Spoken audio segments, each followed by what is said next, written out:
You need to know the full story of what Cocco's parents went through. The public sees the glamorous side of professional tennis. The stadiums, the sponsorships, the celebrity fans, the magazine covers. What they don't see is the years of financial struggle that came before any of that. Cocco's parents worked waiting tables, doing housekeeping, coaching whenever they could find clients, and constantly juggling bills and travel expenses for junior tournaments. There were times when they skipped meals so Cocco could eat properly before matches. There were months when they lived paycheck to paycheck while trying to fund her development. Dad, Candy Corey, congrats. We saw you closing your eyes for some of this match. When your daughter steps up to that line, serve for her second major, where are your thoughts going? First, get your serve in and make sure that you stay under control, and that as long as you have another point, you have another chance. And just don't get upset if someone makes a shot. So it's like you have another point, so let's go out and play. Yeah. I'm not going to ask where your thoughts were going. I'm going to ask where you were going. You don't watch it from out there. Where were you? How'd you experience this? I kind of move around behind the scenes. I try to find a quiet corner and look at it on my iPad, and then I make notes. And sometimes I'm texting her and texting the coaches if I see something that. Okay, this is a video about a billionaire from Italy. They're going to say it in the video. Reached out to Cocco Gauff parents because they are tennis coaches themselves. So I really like this video because I'm sure at some point they were inspiring tennis players that wanted to make it big, like myself. You know what I'm saying? I wanted to play professional baseball. It didn't happen. So, you know, it fell short. By the time I got to college, they didn't have a baseball team at the community college that I went to. So that just stumbled, you know, what I thought was going to be my ticket. And in life itself, it's about adjustments. You can have all the plans in the world. That don't mean that them plans is going to pan out. So just understand that life is a journey. And of course, I didn't know that then, but you see all this gray in my face. That's my journey. Each string of gray hair is my journey. And I have a lot to talk about on that journey that I traveled. I have a lot of wisdom to give a younger generation or anybody coming behind me. You know what I'm saying? I have a lot to say if you want to listen.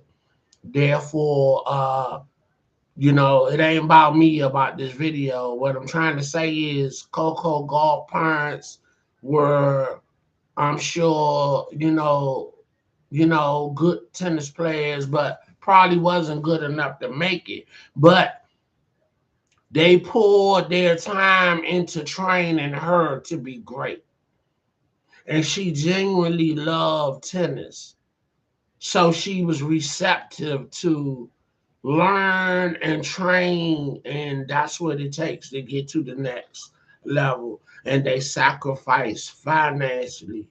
So now this billionaire, who's a big tennis fan of all tennis players, whoever he liked, but he liked Cocco as well.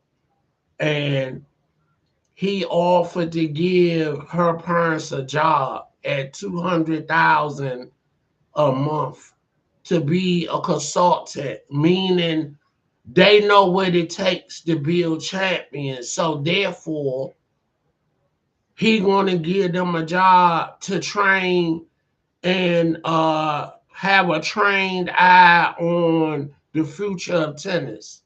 So obviously this guy is investing in future champions, and he want Cocco Gauff parents to be on the panel to have the eye of who got it and who don't, as well as showing appreciation to her parents that sacrificed a lot and got her to this point, along with the slew of trainers and whatnot. But they were her first coaches. So I'm gonna let y'all hear it. I'm gonna let you hear it.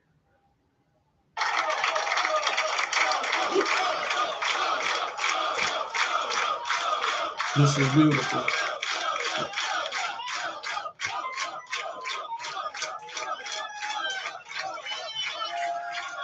Coco Gauff just won the French Open and thought that was going to be the biggest moment of her life. Then an Italian billionaire named Giovanni Moretti called her out of nowhere and made an offer that left her sobbing uncontrollably in front of her entire team. What he proposed to her parents wasn't just generous, it was life-altering in ways that go beyond any tennis trophy she'll ever win. But she found a way. Here she's giving her mother a hug, her mom, who was praying on TV, and her dad, Corey. Have you ever had a moment where someone's generosity completely overwhelmed you? Share your story in the comments below. Let's get into what just happened, because this is one of those rare stories where reality sounds more unbelievable than fiction. Coco Gauff had just won the French Open, which is already a massive achievement and the kind of thing most athletes spend their entire careers chasing. She was holding the trophy, doing all the media obligations.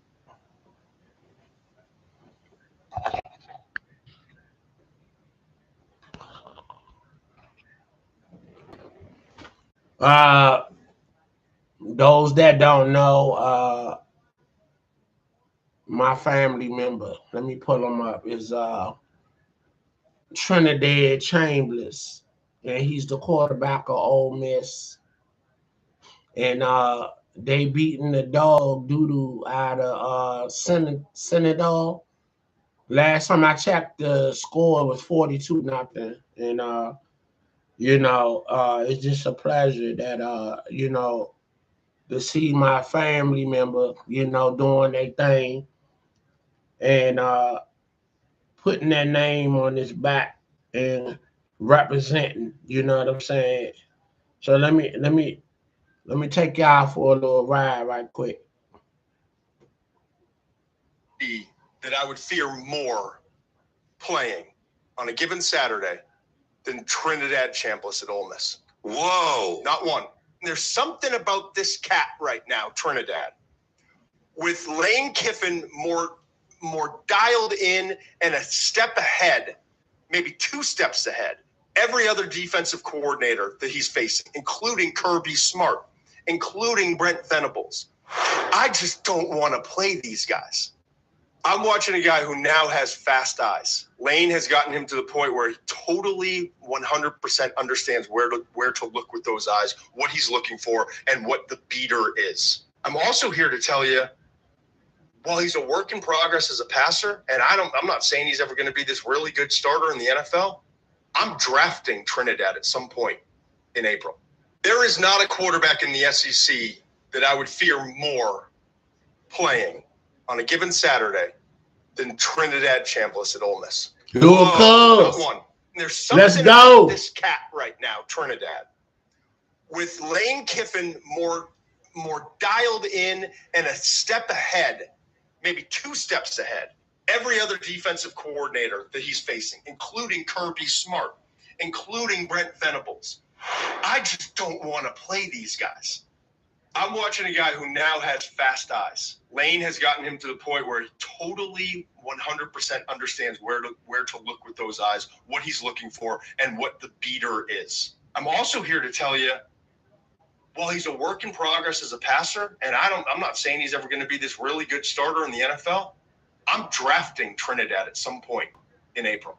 There is not a quarterback in the SEC that I would fear more. They talking Heisman talk on a given Saturday. And you just heard him say he drafting them. Whoa. So the NFL looking at him. Right now, he's Trinidad. A senior. Let's go. With Lane Ole Miss. More dialed in and a step ahead, maybe 2 steps ahead, every other defensive coordinator that he's facing, including Kirby Smart, including Brent Venables. I just don't want to play these guys.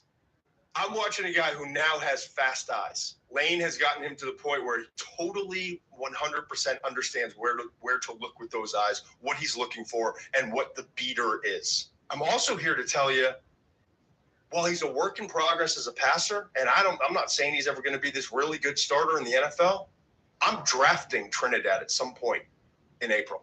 The toughest fight I had. Oh, that's Sugar Ray Robinson. What's Sugar Ray talking When about? my mother found out that I was fighting.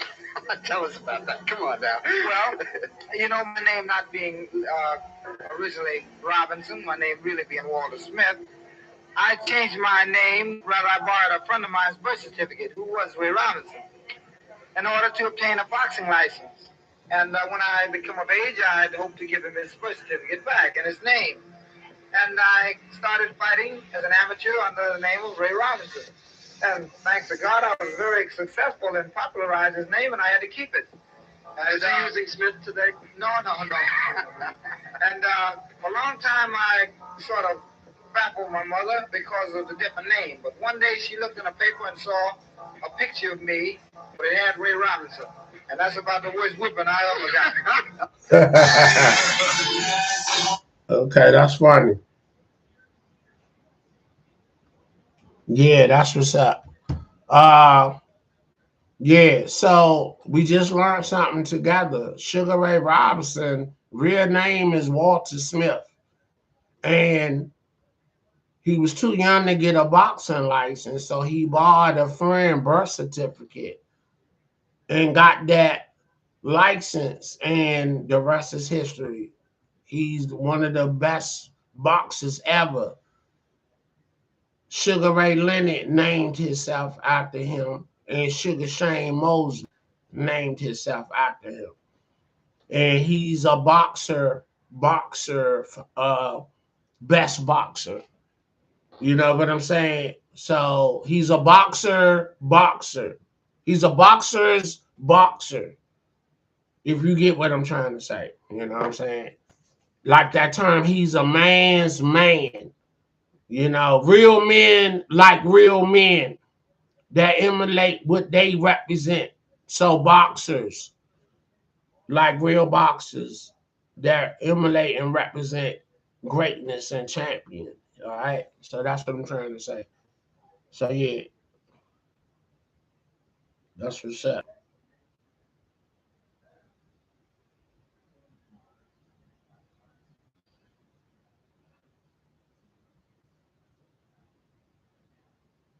For sure. All right, let's get back to Cocco. I'm trying to give y'all this in pieces. You feel me? So you can really feel it like I feel it. Processing the fact that she had conquered Roland Garros after the disappointment of what happened at Wimbledon. Life was good. Career was on track. Everything seemed perfect. Then her manager burst into the room looking like he'd seen a ghost and told her she needed to take a call immediately. The person on the other end was Giovanni Moretti, an Italian billionaire for owning private Italian islands, running billionaire, massive business operations, and having a genuine love for tennis. This wasn't some random rich guy. The trophy, doing all the media obligations, and processing the fact that she had conquered Roland Garros after the disappointment of what happened at Wimbledon. Life was good. Career was on track. Everything seemed perfect. Then her manager burst into the room looking like he'd seen a ghost and told her she needed to take a call immediately. The person on the other end was Giovanni Moretti, an Italian billionaire who's known for owning private islands, running massive business operations, and having a genuine love for tennis. This wasn't some random rich guy trying to buy his way into relevance. Moretti had been following Cocco's career for years and admired not just her talent, but her character, her resilience, and most importantly, the family bond that had gotten her to where she is. He didn't waste time with small talk or congratulations beyond the basics. He got straight to what he actually wanted to discuss. Moretti asked Cocco a simple question that immediately changed the tone of the conversation. How is your family? That one sentence hit different because it showed he understood something most people don't see when they watch athletes compete. Behind every champion is a support system that sacrificed everything to make those dreams possible. Cocco's parents, Corey and Candy, had spent years working multiple jobs, stretching every dollar, and putting their own needs last so their daughter could chase her tennis dreams. Cocco tried to keep composure and said they were doing okay, which is what you say when you don't want to burden anyone with the full truth. But Moretti wasn't asking out of polite curiosity. He was asking because he was about to make an offer that would fundamentally change their lives. He told Cocco he wanted to offer her parents positions within his company as personal development consultants. They would travel with her, support her career, and help with sports initiatives he was launching. Then he dropped the number, $200,000 per month. Each. The world stopped for Cocco in that moment. She couldn't speak. Her throat tightened. Tears started forming immediately. This wasn't about tennis anymore. This wasn't about trophies or rankings or sponsorships. This was about her parents never having to struggle again. This was about years of sacrifice finally being recognized and rewarded in a way that actually mattered.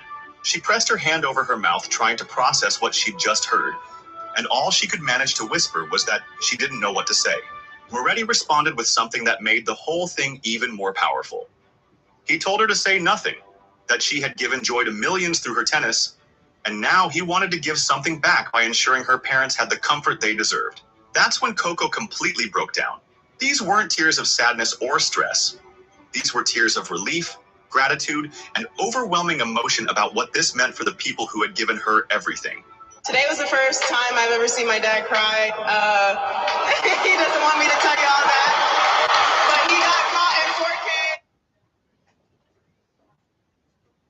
Awesome. You know what I'm saying? You know, everybody get blessed. So moral of the story is, if you have a gift and a talent, and if you try to gain success on that level and you miss the mark, take them skill sets and put it into the children coming behind you, your niece, your nephews, their kids, or, you know, whoever that's near you and in your vicinity.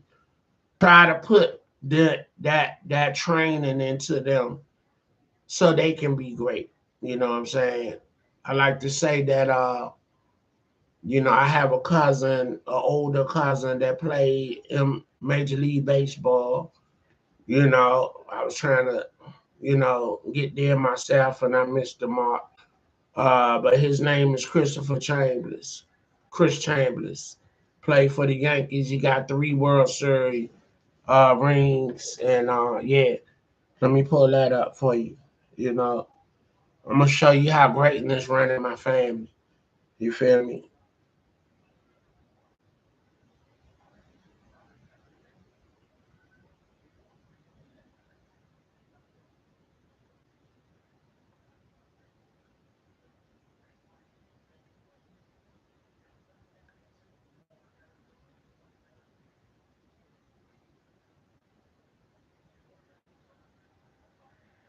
I started posting math lessons on TikTok.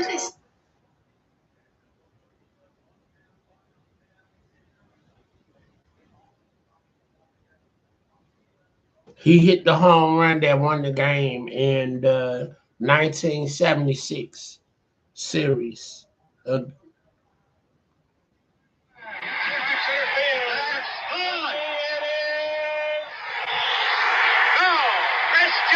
Has won the American League pennant for the New York Yankees. A thrilling, dramatic game with overtones of that great 6th game in the World Series a year ago, and then the 7th game too. What a way for the American League season to end. A spunky young Kansas City team. Look at them, mob Chris Chandler. What a season he has had. What a series. He's trying to get up out of there. Oh man, yeah. So now the younger Trinidad doing his thing. You know what I'm saying? Bloodline. You know what I'm saying? So let's get back to you know, let's keep it rolling with Cocco. You know what I'm saying? But yeah, let's keep it going with Cocco. You know what I'm saying? This is about passing the skill set down. You know what I'm saying?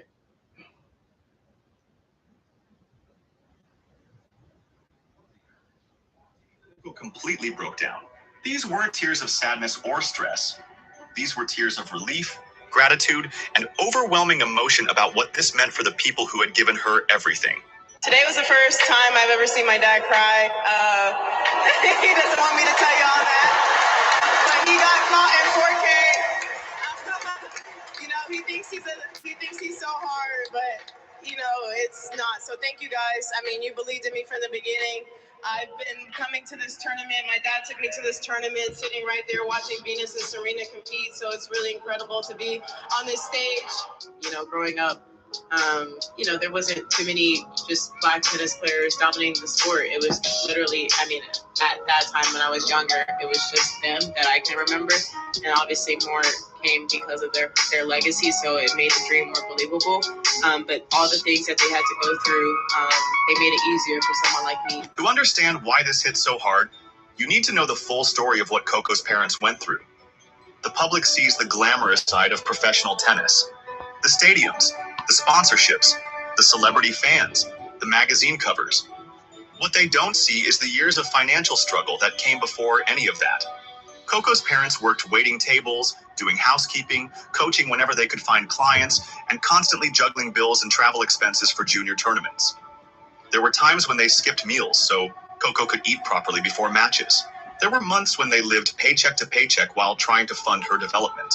Dad, Candy, Corey, congrats. We saw you closing your eyes for some of this match. When your daughter steps up to that line, serve for her second major, where are your thoughts going?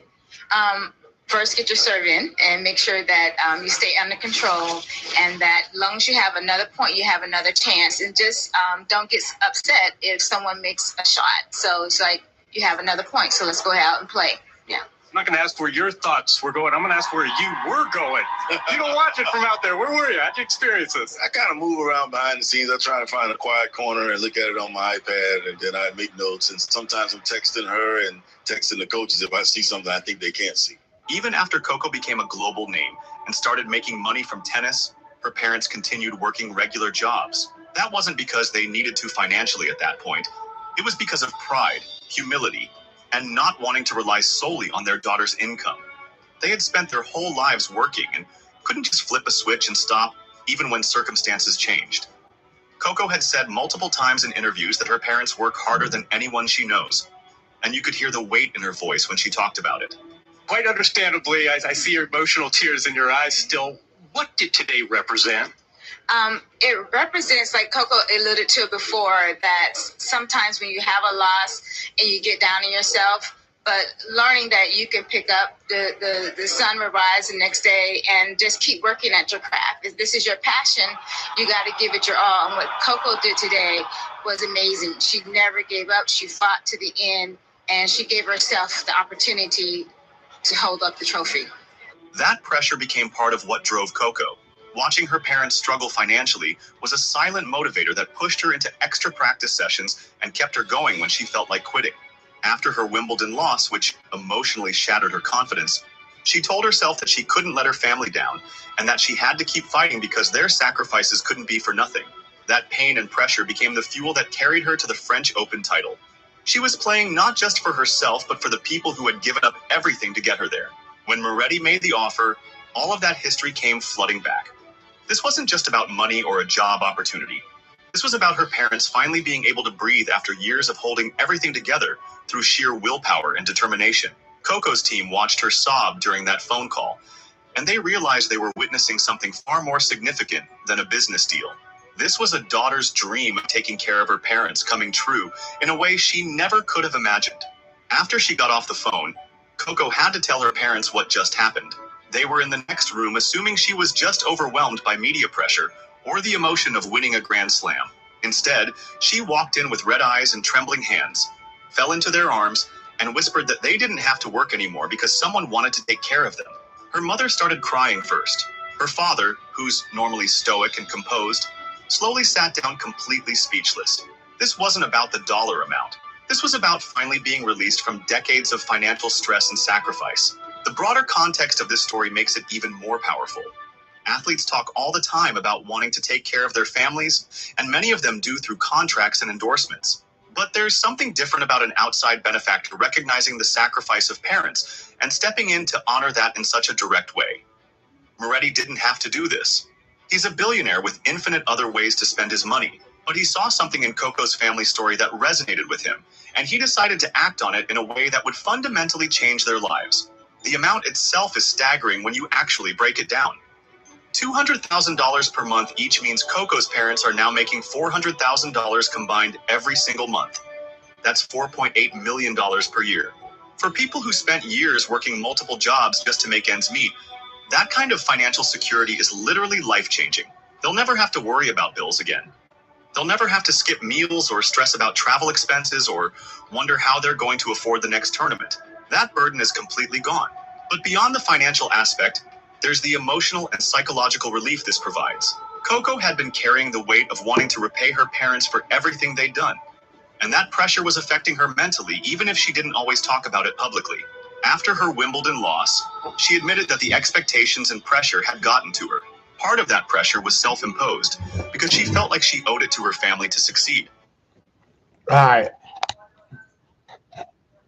I looked at the update. Ole Miss is up 49, Senator 0.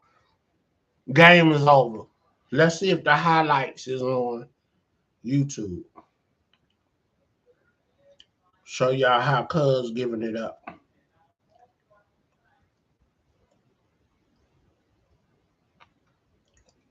We get ready for the next level, the NFL. Let's go. Let's go.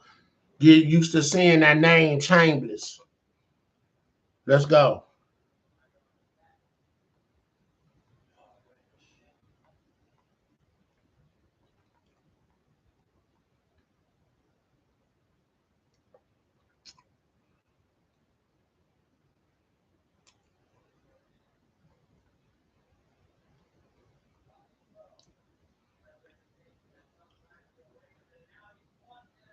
Full game highlights. Let's go. Show y'all how Cuz give it up.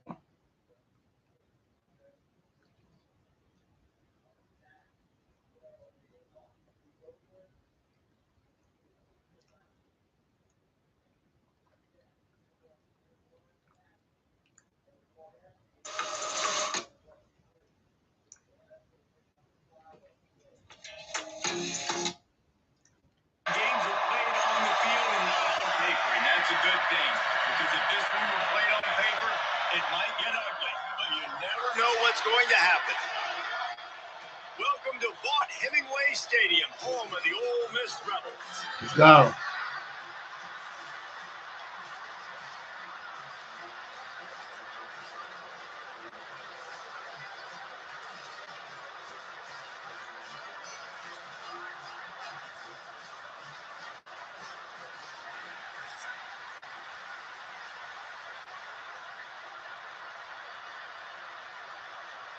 Kicker has everything lined up and about set to get this one underway.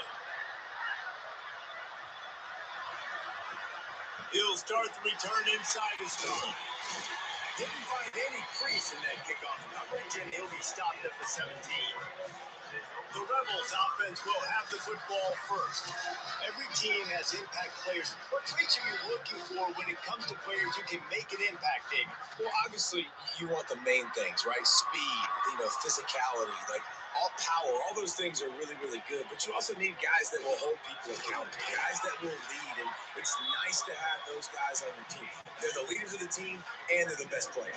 And part of the reason why they're leaders is because these guys galvanize their teammates, right? We've seen time and time again, these dudes make plays, and it just sparks the sideline. It sparks the coaching staff. It sparks the fans. They're special players, and they all have to play well today. He'll do it himself. Oh, he's got some space. Let's go. Gets it to the 42-yard line, and that's a first down. This is an offense that can move the sticks in a whole lot of different ways. Now you're seeing it on the option here. Great job by the quarterback. Reading the defense, there's nobody there taking him, so he puts his foot in the ground. He gets Chambers. He's got really nice elusiveness once he's out in the open field. He shows you that on that explosive play, picking up the first. We'll give him a couple on that one. 2nd and 8 coming up. That's a really good job by the defense, wrapping them up, getting them on the ground, take away that run game, make them one-dimensional, put them in passing situations. Really good job by the defense. After picking up a couple, it's 2nd and 8.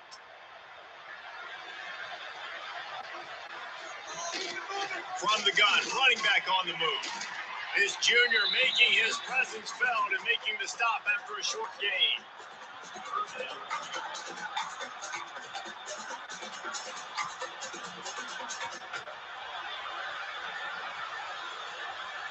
Third and short now. They snap it from their own 46. From the gun, wants to pass. Grab near the sticks. It's Lee. He's got enough to move the chains and they'll Move the chain, move the chain, move the chain. Playmaker like this guy is, your coaches are going to dial up plays intended for you, especially on third down. That's what you saw in that last play. There was no question where the quarterback was going with that football. All week long, they decided on the biggest downs of this game, we're going to target our best player, and we're going to make sure that he gets looks. It doesn't matter what the coverage is. You saw it right there on that play. They make the stop, not a whole lot of ground picked up there, and they'll have work to do to get the first down.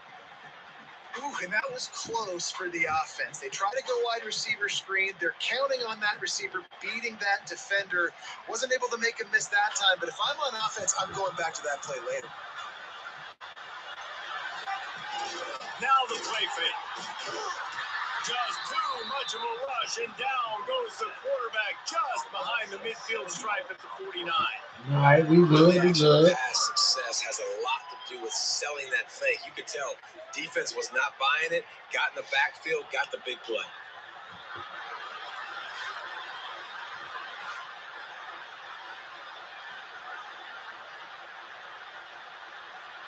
Now a lot of work to do to move the chains, keep this drive alive after that earlier sack. On third and long, hoping to throw beyond the sticks. Got a man, it's Wallace. And a good job of coverage by that defense, just a short pickup. On a big third down, love the discipline by the defense there. You got everybody with their eyes on the quarterback, rallying to the football, showing good speed on D. Nice tackle. Love the team defense. And the Rebels will line up to punt it away. First punt of the day, and he'll lob to lock them up close to their goal line. Able to keep them from getting. All right.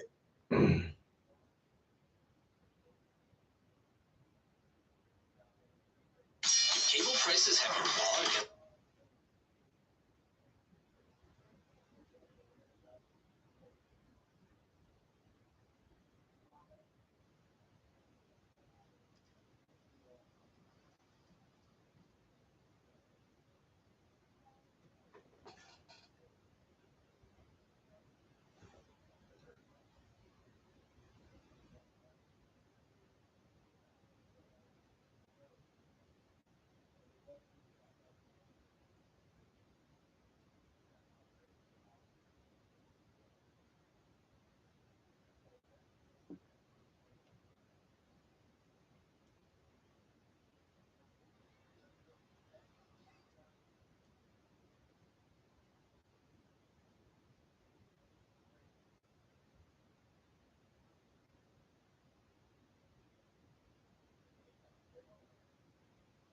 So this win today makes them 8-1.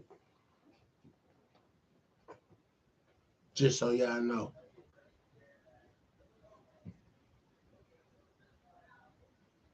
Villanova is beating up on Townsend. So I think it's 22-16, something like that.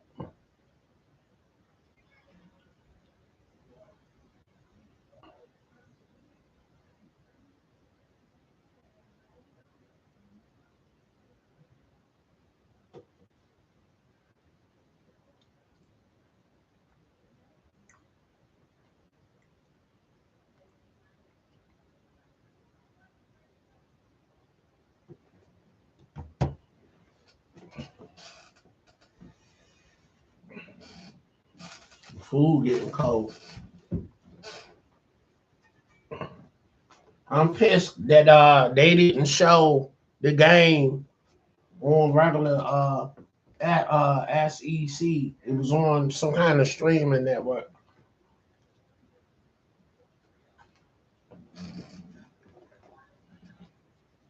So I gotta keep up with the game online. That's some bullshit.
All right, they ain't put the game up yet.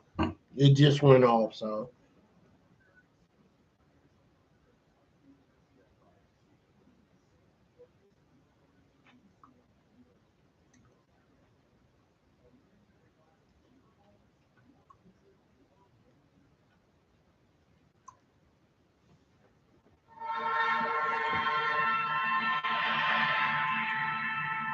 The path to excellence is paved with pain. The pain it takes to find meaning in every moment.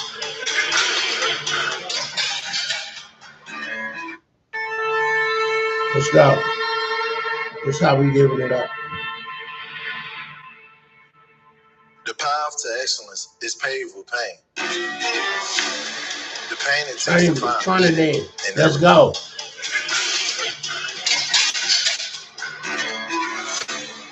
The pain it takes to leave your ego at the door.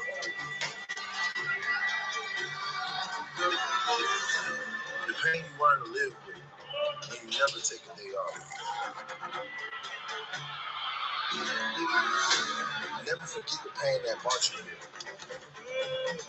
Because you have to return to it to get what we know. But now is not the time to suffer through the pain. Now it's time to inflict it. Let's go. It ain't the game out here. We trying to get the chip. Look them in the eyes and bring that pain.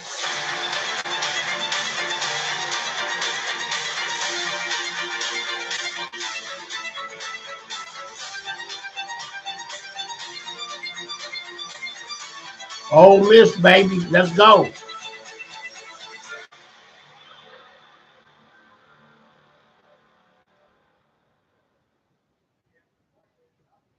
Awesome. All right, we'll spin the block on that. Let me show y'all something. So we just not on the college level, we on the high school level. It's 10 years of my nephew Tamonte the Microwave Chambliss. Okay. They're celebrating their high school championship, 33-0. They surpassed my high school, which Sherman Douglas was on the team. You know, he played for New Jersey Nets and went to Syracuse after Spingarn, who they got the chip at 30-0. Now, HD Woodson has the chip for 33-0. So let me go find some footage or some pics of that. And in 2012, my nephew, my oldest nephew, Tamani Chambliss, they won the chip in HD Woodson High School football. They won the Turkey Bowl and they won the chip for the whole year, and they beat everybody. So, you know, and for myself, you know, I gotta throw my shit up in there. I got 2 division titles for baseball. I went to Jefferson back in the day in the 80s. And we went to the chip twice and we lost to Fletcher Johnson, which I feel like, you know, we won because they had ringers and them guys should have been in college.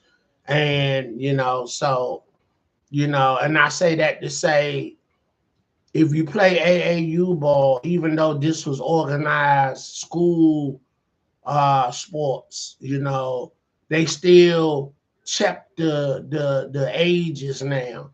You know, with